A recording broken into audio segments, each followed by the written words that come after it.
que se han puesto. Hacen grandes promesas que van a salir mucho dinero, etcétera, y realmente a la larga la gente nueva le está pagando la inversión de la gente vieja y no hay un verdadero producto que está generando nada, ¿ya? En inglés se llama una Ponzi scheme. Y han habido varios de esos a través de la historia. El último más reciente que está saliendo a la luz es algo que se llama bitcoins. No sé si han escuchado de los bitcoins, que es una moneda encripta donde supuestamente uno compra y es internacional. Y ahora la luz está saliendo, realmente no tiene los fondos para poder substanciar todo el dinero que han recaudado. Pero traigo todo eso para llegar a un principio en específico. Y ese punto en específico es que cuando viene a lo genuino versus la imitación o la farsa, ¿cuál de los dos a la larga va a durar? ¿Cuál de los dos va a tener mayor valor? ¿Cuál de los dos va a tener mayor poder? Y hemos estado en una serie acerca del personaje llamado Eliseo. En el caso de Eliseo vemos un hombre de gran victoria, un hombre de gran fervor, un hombre con mucho poder, se podría decir, que logra grandes hazañas, y vemos de parte de él a un individuo que era sumamente genuino. Y en las últimas semanas hemos visto su llamado, hemos visto acerca de la necesidad de ser como esas vasijas vacías para que el Señor nos llene y así salir con la dirección de Él. La semana pasada vimos el tema de un par de milagros y la necesidad que había en tener fe. Pero el día de hoy vamos a ver la contracara. Vamos a hablar acerca de qué es lo opuesto a poder. Y lo opuesto a poder no es debilidad en este texto, sino lo opuesto a poder es un fingimiento de tener algo que no hay. La semana pasada hablamos acerca de Naamán. ¿Quién era Naamán? ¿Alguien se acuerda de Naamán? Ya, un general del ejército de Siria. ¿Y qué era su condición físicamente hablando o médicamente hablando?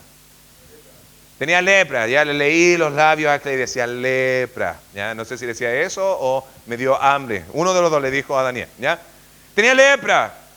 Y su sirvienta le dice que en Israel hay un hombre de Dios que tiene la habilidad de poder sanarte, y él va. Y él tiene que tomar la decisión de o confiar o no en las instrucciones simples que le había dado el profeta. Cuánto largo en su frustración porque había una expectativa y quería ver la gloria de Dios manifestada. Lo que terminó pasando fue en obediencia, en ausencia de fe, logró ver la victoria y el poder de Dios porque fue obediente. Y hoy día vamos a continuar viendo qué es lo que pasa después. Vamos a volver a Segunda de Reyes. Si tienen sus Biblias pueden abrir sus Biblias, si no pueden venir acá arriba. Segunda de Reyes, capítulo 5, versículo 15. Le mandé el texto anoche por WhatsApp para que pudieran estar familiarizados con el texto y así estar un poquito más, tener una mejor recepción a lo que va a ser la lectura de esta mañana. La palabra de Dios dice en 2 de Reyes 5:15 en adelante, dice: y volvió el varón de Dios y él y toda su compañía, al varón de Dios, disculpa, y toda su compañía, y se puso delante de él, hablando de Eliseo, y dijo: he aquí ahora conozco que no hay Dios en toda la tierra, sino en Israel. Te ruego que recibas algún presente de tu siervo. Mas él dijo: Eliseo, vive Jehová en cuya presencia estoy, que no lo aceptaré. Y le instaba que aceptara alguna cosa, pero él no quiso. Entonces Naamán dijo: te ruego pues, de esta tierra no se dará a tu siervo la carga de un par de mulas, porque de aquí en adelante tu siervo no sacrificará holocausto ni ofrecerá sacrificio a otros dioses sino a Jehová. En esto perdone Jehová a tu siervo, que cuando mi señor el rey de Siria entrar en el templo de Rimón para adorar en él, y se apoyare sobre mis brazos, y yo también me inclinare en el templo de Rimón, cuando haga tal, Jehová perdone en esto a su siervo. Y él le dijo: ve en paz. Se fue pues y caminó como media legua de tierra.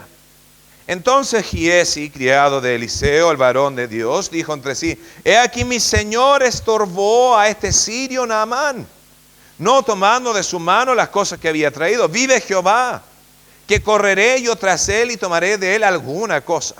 Y siguió Giesi a Naamán, y cuando vio Naamán que venía corriendo tras él, se bajó del carro para recibirle y dijo: va todo bien. Y él dijo, bien, mi señor me envía a decirte, he aquí, vinieron a mí en esta hora del monte de Efraín 2 jóvenes, de los hijos de los profetas, te ruego que les des un talento de plata y 2 vestidos nuevos. Dijo Naamán, te ruego que tomes 2 talentos, y le insistió, y ató 2 talentos de plata en 2 bolsas y 2 vestidos nuevos, y lo puso todo a cuesta a 2 de sus criados para que lo llevasen delante de él. Y así que llegó a un lugar secreto, él lo tomó de la mano de ellos y lo guardó en la casa. Luego mandó a los hombres que se fuesen. Y él entró y se puso delante de su señor, y Eliseo le dijo, ¿de dónde vienes, Giesi? Y él dijo, tu siervo no ha ido a ninguna parte. Él entonces le dijo, ¿no estaba también allí mi corazón cuando el hombre volvió de su carro a recibirte? Es tiempo de tomar plata y de tomar vestidos, olivares, viñas, ovejas, bueyes, siervos y siervas. Por tanto, la lepra de Naamán se te pegará a ti y tu descendencia para siempre. Y salió delante de él leproso, blanco como la nieve. Vamos a orar. Gracias, Padre, por tu amor. Damos gracias por la oportunidad que nos has dado para poder profundizarnos en tu palabra. Señor, rogamos en este momento que tu Espíritu nos dirija. Sea el mensaje de hoy la expresión de tu deseo, Padre, y no realmente la expresión de mi pensar o de mi estudio. Señor, ponemos todo ante ti en este momento para que salgamos esta mañana, empezando esta semana, Señor, con tu poder y con tu gloria y tu presencia. Gracias, Cristo, en nombre de Jesús, oramos todos. Amén. Entonces acá vamos a ver 4 pasos, ¿ya? ¿Quién alguna vez había leído esta historia? O mejor voy a hacer la pregunta. ¿Para quién esta es la primera vez que habían escuchado de esta historia? Levanten la mano, ¿ya? Tenemos un par de personas, es la primera vez que lo habían estudiado, lo habían leído, lo habían escuchado. Vemos la gran naturaleza del hombre reflejado acá. Donde vemos a Giesi y ve a Eliseo tomar una decisión donde suelta la plata. Yo me pregunto, ¿aquí quién le sobra el dinero? Vamos, hicimos la encuesta un par de semanas atrás, el único que levantó la mano fue Jorge, y le pedí a mano Rudy que le subiera el arriendo nomás porque le sobra el dinero, ¿ya? Pero aquí nadie le sobra. Aquí cada uno de nosotros podríamos tener un poquito más aquí o un poquito más allá. Y eso era lo que tenía en mente Giesi, diciendo, acá hay una gran oportunidad. No obstante lo que hizo Eliseo, dijo, no lo vamos a aceptar. No lo vamos a tomar. Y la pregunta es, ¿por qué? Si alguien viene aquí a ofrecerte algo gratis, ¿por qué no aceptarlo? Yo hago la pregunta, ¿alguna vez te han llamado por teléfono y te han ofrecido alguna gran promoción? El otro día recibí una llamada de BTR. Me dice, aló, ¿está la señora Carla? ¿De parte de quién? No soy tan celoso. No, está ocupada en este momento. ¿Le puedo dar un recado? Ah, sí, es de BTR. Ah, tenemos una gran noticia para ella. ¿En serio? ¿Está embarazada usted? No.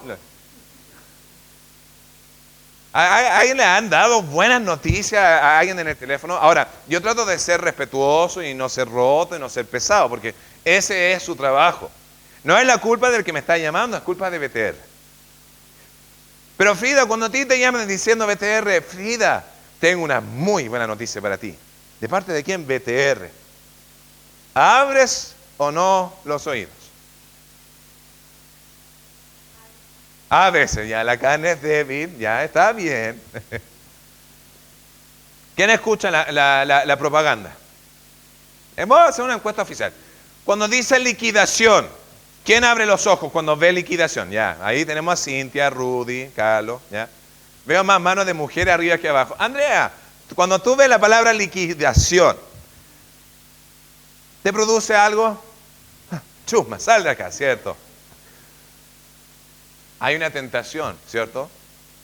Pero cada vez que hay una liquidación siempre hay algo. Nada es gratis en la vida. Y Eliseo sabía eso. Y el día de hoy vamos a ver el contraste entre el poder que tenía Eliseo y lo que era la imitación de lo que tenía Giesi.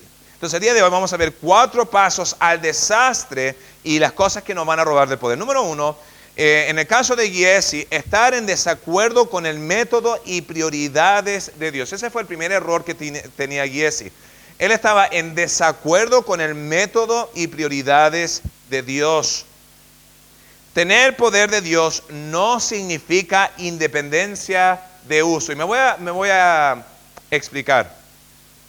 ¿Cuánta gente viene a la iglesia porque tiene un problema y dice, ya, quiero poder de Dios, quiero recibir poder de Dios para volver a su vida como era antes? ¿Quién llega a la iglesia por un tema de problemas? Sea un tema de problemas económicos, un tema de problemas familiares, un tema de problemas de adicción, el problema de lo que sea. No atrae el problema. Ahora, ¿Dios te va a dar el poder de solucionar el problema para que regreses a ellos, sí o no? La respuesta es no. Porque yo hago esta pregunta. Cuando vienen consecuencias, ¿quién trae las consecuencias? ¿Quién hace la acción? Me gusta la interacción, me aburro escucharme a mí mismo, ¿ya? ¿Quién produce la acción? Cintia. El diablo me obligó, ¿cierto?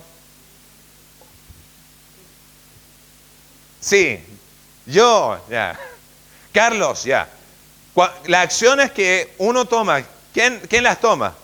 No es que mi esposa me obligó a hacerlo. Ya, uno mismo, ya. Juan Pablo, ya. Ahí estoy viendo los codazos, no, es broma, ya. Juan Pablo, en el caso tuyo, Natalie te dobla el brazo así, ¡ay, ya voy a trabajar más! Ya. ¿Así es, Natalie? ¿O todo? No. Cuando uno toma la decisión, ¿quién es el que toma la decisión? Uno mismo. Yo puedo elegir la decisión, pero ¿puedo elegir la consecuencia, sí o no? ¿Quién trae la consecuencia? Yo la acción. ¿Quién trae la consecuencia? Dios. Entonces, si yo tengo un problema por una consecuencia, ¿quién la trajo? Yo hice la acción, Dios trajo la consecuencia. ¿Con qué intención? ¿Dios te quiere destruir, sí o no? El día de hoy vamos a estar hablando en la tarde, en Lucas capítulo 15, acerca del hijo perdido, el hijo pródigo, la moneda perdida y la oveja perdida. Y vamos a estar viendo la intención que tiene Dios de atraernos de vuelta a sí mismo. Dios no quiere la destrucción del pecador, sino quiere su restauración. Pero Él trae las consecuencias. ¿Con qué intención? Acercarnos a Él. Entonces, si yo llego a Él y quiero este poder de Dios, ¿tú crees que Dios te la va a dar si es que tu intención es simplemente volver a tu camino antiguo? La respuesta es simplemente que no. El error de Giesi es que él vio una oportunidad de progreso. Y ahí es donde vemos la importancia de lo que son intenciones. Yo hago esta pregunta. ¿Alguna vez, voy a hacer una encuesta oficial, ¿alguna vez has tenido una doble intención con algo, sí o no? Voy a ponerlo, volviendo a los tiempos cuando éramos jóvenes y estábamos pololeando. Y digamos que estamos frustrados con nuestra polola, nuestro pololo, para decirlo, un novio o novia. Ah, no me quiere, no me pesca, no lo voy a llamar. ¿Alguien alguna vez no llamó a su novio o a su novia? ¿Cuál era su intención? Ah, no me importa, así de simple. O su intención era tratar de, con el gancho, traerlo de vuelta. Ya, nosotros los hombres, de la parte masculina, nosotros no somos tan inteligentes en esa etapa, ¿ya? ¿Cuántas mujeres alguna vez, ya, ocuparon ese gancho de indiferencia para traer a la otra persona de vuelta? Levanten la mano, vamos a hacer una encuesta oficial, damas. David levanta la mano a Marcela. Me gusta su sinceridad, David, ¿ya? ¿Intenciones son importantes, sí o no? La pregunta es, ¿cuál es tu intención el día de hoy? ¿Por qué estás viniendo a la iglesia? ¿Vienes porque te gusta escuchar la música? ¿Vienes porque tienes a alguien que te cae bien? ¿Vienes porque quieres pedir un favor de Dios? ¿O vienes porque simplemente entiendes que sin Dios eres nada? Así es. Y ese es donde nosotros debemos empezar a pensar. ¿Cómo debería verse nuestra intención? ¿Qué puedo sacar de Dios? ¿O aquí me vengo a rendir ante Dios? Tomo el caso de Judas. Judas era una persona ya que está viendo, aquí está pasando algo y es algo importante que no me quiero perder. Llegó Jesús, Jesús empezó a crecer en popularidad, Jesús empezó a confrontar la institución, Jesús empezó a manifestar quién era, empezó a demostrar los milagros y realmente una nación entera cambió por el hijo de un carpintero a vista del hombre. La realidad es que era hijo del Dios Altísimo, con todo poder, con toda gloria, con todo conocimiento, y sabía bien lo que estaba haciendo. Pero Judas viene y ve cómo hace milagros, y ve cómo está enseñando, y ve cómo la gente se está acercando, y dice, no me la voy a perder. ¿Cuál era la intención de Judas? Lo tenemos bastante claro cuando leemos el Evangelio. Él no vino porque quería adorar a Dios. Él no vino porque quería someterse al reino de Jesús. Él vino porque veía una oportunidad de progreso, y su ambición lo llevó a tal punto donde hasta traicionó al autor de vida, al Hijo de Dios mismo. Muchas veces somos rápidos en apuntar el dedo. ¿Ya? No quiero sonar negativo esta mañana. Somos los primeros en apuntar el dedo contra Judas. Pero ¿cuántas veces mi ambición ha chocado con el plan de Dios?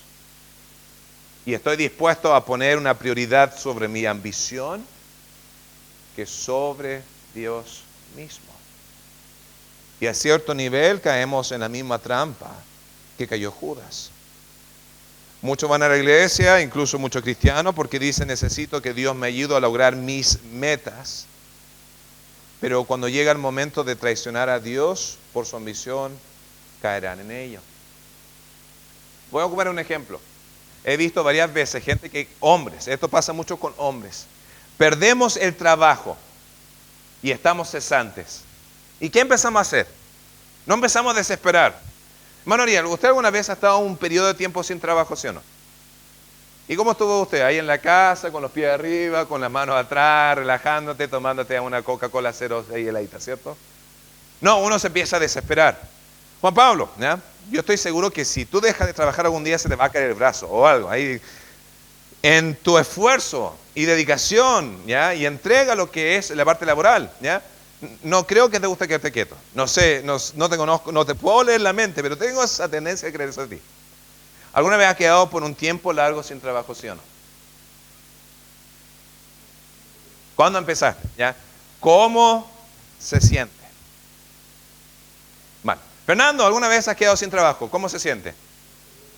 ¿Todavía no? Ya, gracias a Dios. Daniel, ¿alguna vez has pasado por se llama transición de trabajo? Cuando alguien dice transición de trabajo, porque te despidieron, ¿ya? No sé si se viene. Estoy en transición de trabajo, ¿ya? Para aquellos que, y lo he visto varias veces, uno pierde el trabajo, dice, ¿sabes qué? Necesito encontrarlo, voy a ir a la iglesia. Y viene a la iglesia domingo en la mañana, domingo en la noche, miércoles, y se ponen ferviente, y así. Llegó el próximo Pablo, llegó el próximo Pedro, aquí llegó finalmente. Hoy, si el pastor pudiera aprender de ese hermano. Y Dios lo bendice con un trabajo. ¿Y qué pasa? ¿Dónde se fue ese hermano?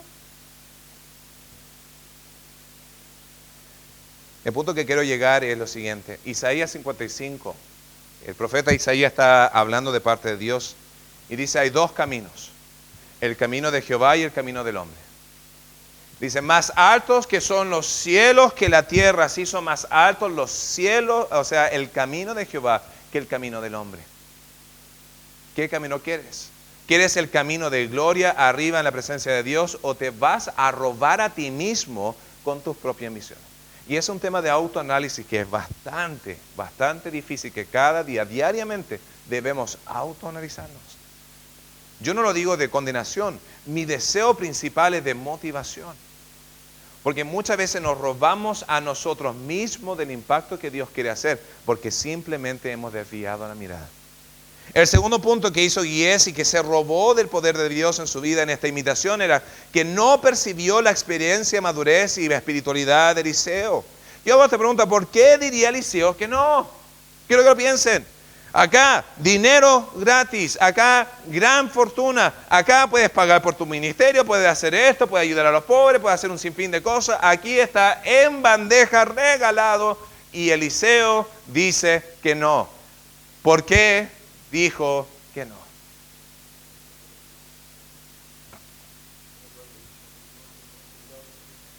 Porque era el poder de Dios. El tema del dinero es un tema bastante difícil. Yo prediqué el tema del domingo en la noche de la semana pasada. Pero muchas veces nos cae la tentación de querer tratar de ayudar a Dios. No ha pasado siempre. Yo hago esta pregunta. Si nosotros tuviéramos un recinto de 1 hectárea, ¿podríamos hacer más acá en Altos Pisos, sí o no? Absolutamente. Aquellos que están acá desde el principio, Andrea estaba acá desde el primer día que comenzamos y desde entonces no se podía arrancar, o sea, no se ha querido ir, ¿ya? Ahí en el living de la casa de la hermana Andrea teníamos las clases y en la pieza donde ahora, donde estaban los niños antes, era la sala de clase. Así empezó. No teníamos espacio. Y decíamos, si tuviéramos más, podríamos hacer más. Y si tuviéramos más el día de hoy, ¿podríamos hacer más? La respuesta es, tal vez no. Pero ¿quién es el que trae la victoria? ¿Es el dólar, el peso chileno, el dinero o es Dios? Vamos a hacer este análisis, ¿ya? ¿Por qué dijo que no? Yo creo que por 2 razones. La fuente no era buena y el estado de riqueza no era bueno para él. ¿Qué podríamos aprender? Hay veces que viendo la fuente de dónde viene es mejor decir que no. La respuesta es sí. Yo hago esta pregunta. Si un traficante te viene a ti y te dice, te quiero dar $1.000.000. Natalie, ¿lo tomas o no? O tal vez lo pensaría 2 veces. Lo pensaría, ya. Carlos, ¿qué tal si la mafia de Bolivia, ya, para decir algo, ya, la mafia internacional? No estoy atacando a la hermana Frida, ya. La mafia de Perú, va a decir un país, ya. Te dice, ¿sabes qué? Te quiero hacer un favor. Acá te doy $1.500.000. No lo toma si usted sabe de dónde viene. Si tú tomas dinero de un gobierno corrupto, ¿lo tomarías sí o no? La respuesta en cada una de esas situaciones yo diría que no. En Estados Unidos hay una ley que si es que tú tomas algún objeto o dinero robado que excede $1.000, 700.000 pesos para redondearlo, eso equivale desde 16 meses a 3 años en la cárcel estatal. Por simplemente recibirlo, no la acción, sino de recibirlo porque es dinero contaminado. En el caso de Eliseo, él veía la fuente, Siria. Y él decía, yo no voy a progresar mi ministerio a través de los sirios. Tal vez para Eliseo él sabía que muchas posesiones cambiaría su forma de ser. ¿Dinero puede cambiar a personas, sí o no? ¿Has conocido a alguien, puede ser de tu infancia, puede ser un amigo, algún familiar, algún primo, algún hermano, que todos se criaron igual y luego empezó a sacar dinero? ¿Esas personas por lo general quedan igual o cambian? Había un gran filósofo llamado Will Smith, no sé si lo han escuchado o no. Y él dijo, dinero no cambia a las personas, sino resalta lo que ya estaba adentro de ellos. Y realmente creo que es una gran verdad.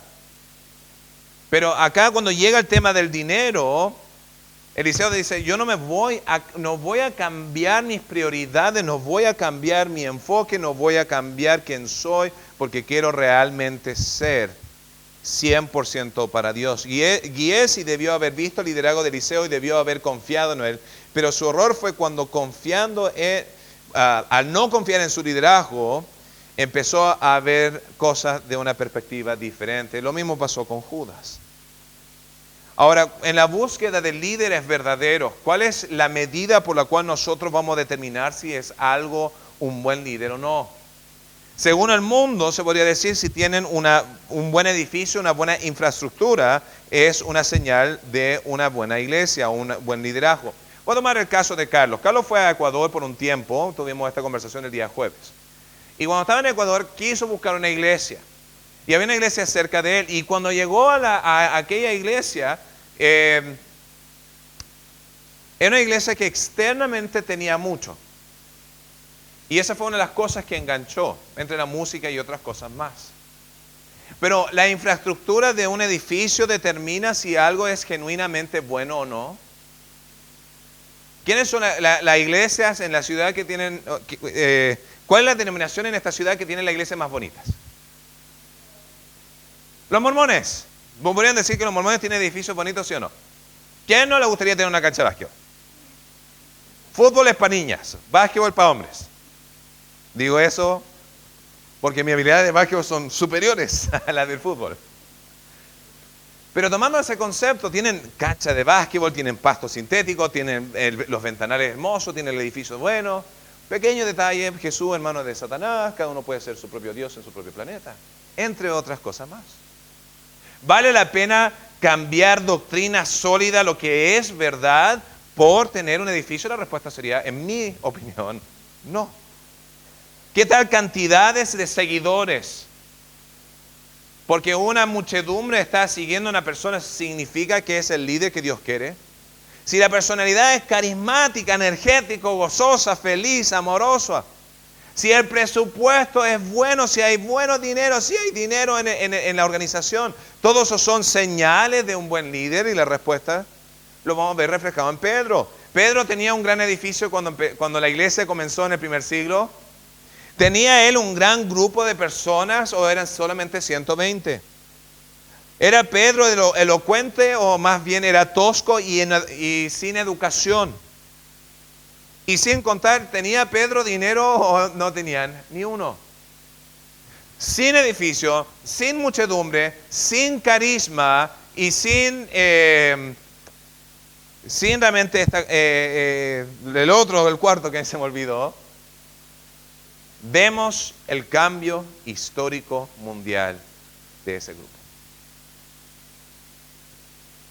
Sin edificio, sin dinero, sin cantidad de personas y sin carisma.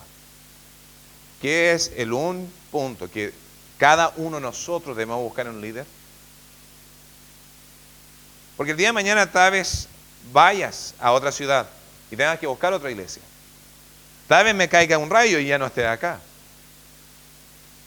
Puede pasar un sinfín de cosas donde tú tienes que buscar una nueva iglesia. Tal vez están visitando, ¿ya? Pero que la medida más importante de un buen líder es una: su cercanía con Dios. Analiza, observa qué tan cercano es aquel líder de Dios. En el caso de Eliseo no tenía nada, solamente tenía a Dios. No tenía edificio, tenía a Dios. No tenía dinero, tenía a Dios. No tenía carisma, tenía a Dios. No tenía multitudes, tenía a Dios. Y vemos el impacto de poder porque tenía simplemente un elemento. En el libro de Jeremías dice que el que se gloría, no se gloríe el rico en sus posesiones, que no se gloríe el fuerte en su fortaleza, no se gloríe el que tiene poder y influencia en la gente que uno tiene, sino gloríese en esto, en que conozca a Dios. Dios es el que abre y cierra las puertas. Dios es el que da y cierra oportunidades. Pero en el caso de Giesi, porque él no estaba en sintonía con Dios, realmente conllevó a su primer fracaso. Esto conllevó al segundo problema del caso de Giesi, que él manipuló la situación para lograr su objetivo. Ya primeramente no estaba en sintonía con Dios. Número dos, el resultado más importante de este proceso es que él empezó a manipular, sabiendo que no era legítimo lo que tenía, empezó a engañar. El otro día estaba viendo un programa acerca de las imitaciones de los autos chinos. Y hacían la comparación entre un Porsche, marca Porsche, y la versión china. Y estéticamente, externamente, eran casi idénticos. De Audi, Rolls Royce, Mercedes, BMW, Lamborghini, todo tienen una imitación casi exacta. Y el último era Land Rover, y era así, desde los detalles del tablero a todo, una imitación exacta. La diferencia era que el Land Rover ya te va a salir 52 millones y la imitación te va a salir 14 millones. ¿Quién pagaría 52 millones por un vehículo? Fernando, no. ¿Quién dice 14? Yo prefiero 14. No me sobran ya los millones, ¿ya? Pero hay una diferencia en la calidad del producto, ¿sí o no? ¿Te va a rendir de la misma manera? La respuesta es no. Acá tenemos una imitación que externamente parece ser genuino, pero su rendimiento no es el mismo. Y de la misma manera con lo que es una verdadera fe en Cristo y una fe imitada, la fe en Cristo genuino va a tomar más tiempo, se va a esforzar, va a ser más difícil, pero cuando llegue el momento de la prueba va a perdurar. El cristianismo falso, externo, donde estoy imitando para que tenga el aplauso del resto, simplemente lo que va a lograr es que cuando llegue el momento de la prueba, ya no se hallará más. La religión falsa, las denominaciones dentro del cristianismo, sectas por lo general, logran mayores números de manera más rápida, con menor compromiso en algunas áreas, a excepción de la parte económica, pero el producto final, se podría decir, es patético. Es como, por ejemplo, ¿alguna vez has querido estar en forma, sí o no? Ahora no estoy diciendo con la forma redonda, ya hay otras formas, ya. Digamos que tú le pagas a un entrenador personal, ¿ya? Sylvester Stallone, ¿ya? Arnold, no el de la cabeza de balón, sino Schwarzenegger, ¿ya? Y tú lo contratas y pagas el dinero y está ahí, dice, ya estoy listo para quedarme igual que tú. Dice, ya, pon el brazo y toma una jeringa y te inyecta silicona o aire, ¿ya? Y te pone los bíceps y los tríceps y las calugas, ¿ya? Yo tengo un calugón, ¿ya? Y te deja así musculiento. Y hay gente en Brasil que hace eso. Pero cuando viene el tiempo de levantar pesas, ¿tienes la fuerza sí o no? Apenas te puedes mover porque la fibra gelatinosa de toda la silicona o todo el aire que tiene, realmente no tiene nada. Tiene la apariencia externa, pero cuando viene la parte práctica, nada te queda. ¿Quién malgastaría su tiempo en fingir externamente? Y ahí es donde hacemos la pregunta con el caso de Giesi. Él fue y él mintió, dijo, oh no, es que Eliseo me manda y aquí, que dos hijos de los profetas necesitan, y fabrica toda una historia. Ahora, yo hago esta pregunta, ¿el fin justifica los medios, sí o no? Vamos a hacer esa pregunta una vez más, porque muchas veces es más fácil dicho que analizado. ¿El fin justifica los medios, sí o no? En cada caso, la respuesta es no. Si vamos a tener esta fe genuina, esta fe poderosa, esta fe que cambie, que mueva los montes, que realmente vea el impacto, no puede ser el producto de algo falso. La fabricación de la historia, acá en el caso de Giesi, ocupa elementos divinos por personas religiosas. Y acá es donde lamentablemente Jesús tenía la razón, y digo eso por lo siguiente. Jesús dijo, donde hay trigo, ¿qué va a haber? Cizaña. ¿Qué es la diferencia entre trigo y cizaña? Bueno, yo soy trigo y el hermano tanto es cizaña. No así. ¿Qué es la diferencia entre trigo y cizaña? Externamente son idénticos, son parecidos, parece igual. Pero cuando viene a la necesidad de lo que tiene el trigo, tiene fruto, tiene semilla, que de ahí se hace la harina. La cizaña no la tiene.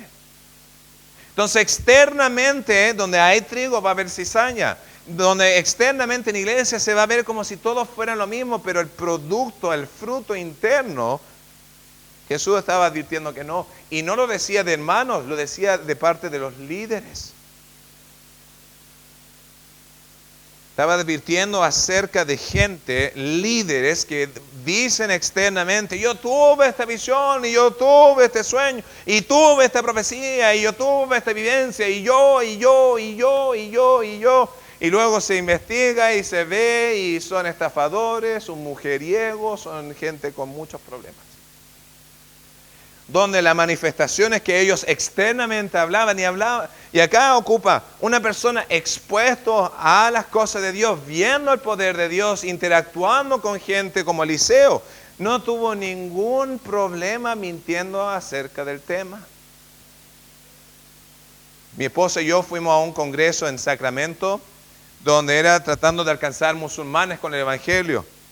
Y el último que vino a presentar era una persona, no me acuerdo su nombre en este momento, pero era una persona que dijo que había nacido allá en el Medio Oriente, su tío era un imán, que es un gran líder allá en el Medio Oriente, que a la edad de 7 años había disparado su primera AK-47, que había derribado un helicóptero a la edad de 15, que había infiltrado bombas a Israel y que había llegado a través de Canadá a Estados Unidos con la intención de reclutar terroristas y así hacer daño a Estados Unidos.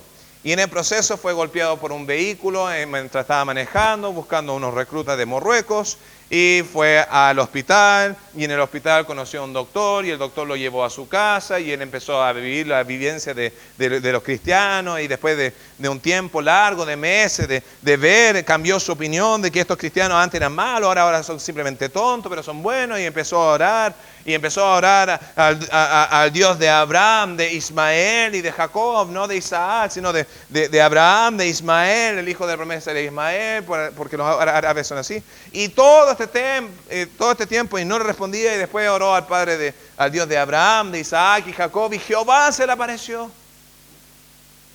Y lo está hablando en una mega iglesia con cientos de personas y todo. Amén, aleluya, sí, Dios es bueno. Y siguió su testimonio. Y yo dentro de mí dice, yo he orado, yo he leído mi Biblia, he entregado mi vida al ministerio, he hecho esto. Jehová todavía no se me aparece a mí. Debe haber algo malo en mí. Bueno, un par de años después pasó y investigando, dije, voy a buscar qué pasó con este hombre. Estafador, mentiroso. Había fabricado todo. La gente con las historias más sensacionales de cómo Dios